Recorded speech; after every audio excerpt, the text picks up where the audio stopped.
समुच्चय के अंतर्गत आज हम कुछ और समुच्चय के प्रकार देखेंगे, जिसमें हम पहला देख रहे हैं असंयुक्त समुच्चय, जिसे डिसजॉइंट सेट भी कहते हैं।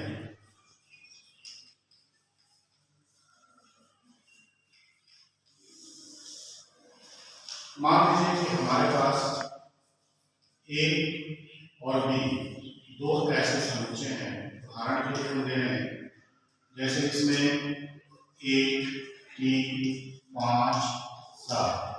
इसी तरह से बी एक समुच्चय है जिसमें 2, 4, 6, 8। ये दो हमारे समुच्चय हैं। इसका अगर हम इंटरसेक्शन या सबनेस्ट निकालें, ए सबनेस्ट बी, तो यहाँ पे देखिए हमको कोई भी अवयव इसमें उभयनिष्ठ नहीं मिलता है, क्योंकि ऐसा कोई भी अवयव नहीं है जो एक दूसरे में हो। तो ऐसी स्थिति में हम ए और बी को असंयुक्त समुच्चय या डिसजॉइंट सेट कहते हैं, अर्थात उभयनिष्ठ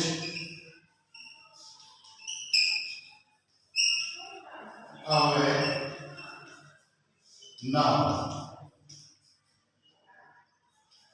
कब, जब हम सर्वनिष्ठ निकालें, तब हम ए और बी को असंयुक्त समुच्चय कहते हैं।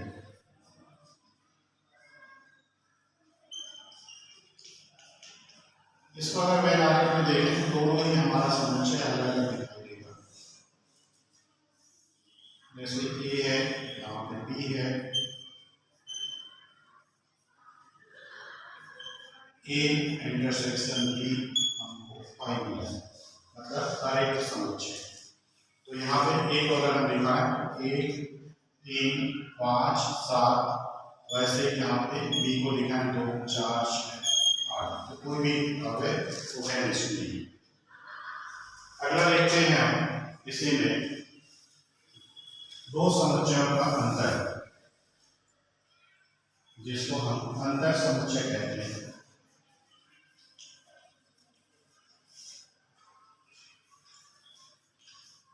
डिफरेंस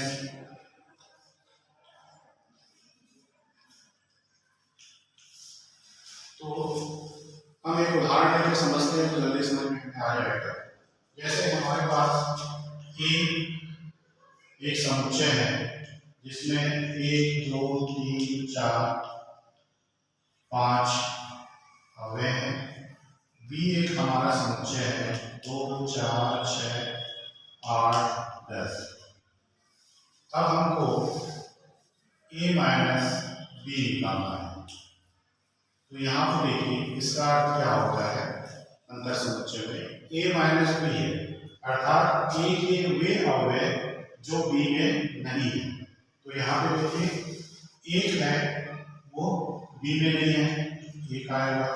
2 यहाँ भी है, यहाँ भी है, वो नहीं आएगा। 3 यहाँ है, यहाँ पे नहीं है, 3 आएगा। ऐसे यहाँ पे 4 है, 4 है, नहीं आएगा। 5 इसमें नहीं है, इसलिए ये अंतर समुच्चय है। तो इसका अर्थ है कि ए के वे अवयव जो बी में नहीं है। इसको अगर हम संकेत में लिखें तो इस तरह से लिखा जाएगा x कॉलन x अवयव है बी का और x अवयव नहीं है बी का। ये गलती होकर इसको लिखा गया है। तो इसका अर्थ हमने समझा कि ए के वे अवयव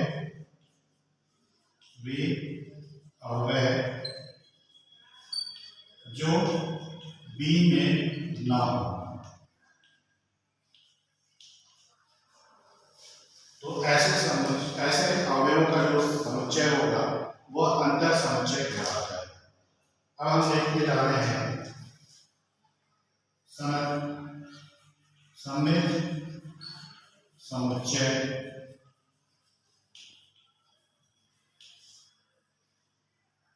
इसको symmetric set of difference sets कहते हैं। वैसे इसको जब हम परिभाषित करते हैं तो अंतर समुच्चय के रूप में परिभाषित करते हैं। इसको लिखा कैसे जाता है, जैसे हमारे पास ए और बी दो समुच्चय हैं, तब ए और इसको डेल्टा जो साइन है ये सिमेट्री को रिप्रेजेंट करता है, ये डेल्टा बी लिखा जाएगा इस प्रकार से। तो ये होगा A and B union B and A, ये इसका गणितीय रूप है। हम यहाँ पे इसको अगर देखना चाहते हैं तो इसी उदाहरण को हम लेते हैं कि ए और बी हमारे पास दो समुच्चय है, तो हम पहले ए माइनस बी निकालेंगे जो हमारा यहाँ पे निकला हुआ। अब इसी में हम निकाल लेते हैं बी माइनस ए, अर्थात बी के वे अवयव जो ए में नहीं है। तो यहाँ पे देखिए बी का जो अवयव है दो इसमें है, ये इसमें शामिल नहीं होगा। उसी तरह से चार भी इसमें है तो ये आएगा छह इसमें नहीं है तो बी माइनस ए में हमारा 6 आएगा। फिर 8 इसमें नहीं है तो 8 भी आ जाएगा, और 10 भी नहीं है हमारा ए में, इसलिए बी माइनस ए में हमारे जो अवयव आए हैं वो 6, 8, 10 आए। अब हमको इसका सिमेट्रिक निकालना है, हम लिखेंगे A delta B A minus B union B minus A. तो यहाँ पे देखिए ए माइनस बी जो है हमारे यहाँ लिखा हुआ है, इसको लिख लेते हैं। तो ये हो जाएगा हमारा 1, 3, 5 यूनियन, फिर यहाँ पे देखिए बी माइनस ए है तो ये हमारा निकला हुआ है 6, 8, 10। अब इसका यूनियन मतलब इसको एक साथ लिखना है, एक अवयव को एक ही बार लिखना है। 1, 3, 5, 6, 8, 10। इस तरह से हमारा जो समुच्चय दिया हुआ था ए और बी उसका हमने सिमेट्रिक निकाल लिया है। और सिमेट्रिक निकालने के लिए हमने जो बताया कि हम इसका दोनों समुच्चयों का अंतर निकालते हैं और उसका फिर हम यूनियन निकाल देते हैं, तो हमारा सममित अंतर या symmetric difference of two sets कहलाएगा, ये हमको प्राप्त हो जाता है। अगला हम देखते हैं पूरक समुच्चय। तो पूरक समुच्चय को कॉम्प्लीमेंट्री सेट कहते हैं, पूरक समुच्चय। पूरक समुच्चय को परिभाषा हम देते हैं, जैसे कि हमारे पास एक सेट है तो इसको समष्टि समुच्चय के अंतर को व्यक्त करता है। एक उदाहरण देंगे तो हमको याद क्लियर होगा, जैसे हमारा समष्टि समुच्चय है 1, 2, 3, 4, 5, 6, 7, 8, 9 और हमने यहाँ पे एक ए समुच्चय लिया है 1, 3, 5, 7। तो 1, 3, 5 हमारा एक समुच्चय है और उसका समष्टि समुच्चय या यूनिवर्सल सेट जो हमने दिया है 1 से लेकर 9 तक की संख्या है।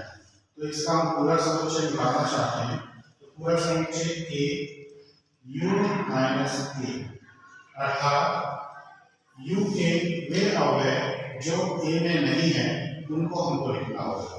तो यहाँ पे भी तुमने लिखिए, एक इसमें भी लिखना होगा। यहाँ पे 2 है, 2 इसमें नहीं है, 3 इसमें है, 4 इसमें नहीं है, फिर 5 इसमें है, फिर 6 नहीं है तो आ जाएगा, 7 इसमें नहीं है तो यहाँ पे 7 दोनों में है तो लिख देंगे, 8 इसमें नहीं है तो लिखेंगे, फिर 9 नहीं है तो 9 भी इसमें आ जाएगा। तो इस तरह से हमने देखा कि ए एक समुच्चय है और यू हमारा समष्टि समुच्चय है। तो जब हम ए का पूरक निकालना चाहते हैं या कॉम्प्लीमेंट्री निकालना चाहते हैं तो हम देखते हैं यू माइनस ए करते हैं, अर्थात यू के वे अवयव जो ए में नहीं है तो उनको बनाते हैं, वो जो समुच्चय हमको प्राप्त होगा वो ए का पूरक समुच्चय कहलाता है। अगर इसको हम वेन आरेख में दिखाना चाहें तो वेन आरेख में हम ये दिखा देते हैं। इस तरह से हमारा U है और ये हमारा A है। A के जो अवयव हैं 1, 3, 5, 7 इसमें है और हम यहाँ पे दिखा रहे हैं A का पूरक समुच्चय अर्थात U माइनस A। अर्थात A को छोड़कर जो बाकी हिस्सा बचा है ये पूरा का पूरा हमारा पूरक समुच्चय को व्यक्त करता है। तो ये हमारा पूरा पूरक समुच्चय, इसको A से रिप्रेजेंट किया जाता है। तो इस तरह से आज हमने देखा कि संयुक्त असंयुक्त समुच्चय किस प्रकार से होता है, उसका फिर वेन आरेख में देखा, फिर अंतर समुच्चय देखे, फिर अंतर समेत समुच्चय क्या होता है इसको देखा हमने, उसके बाद पूरक समुच्चय देखा। इस तरह से हमने समुच्चय के प्रकार को देखा।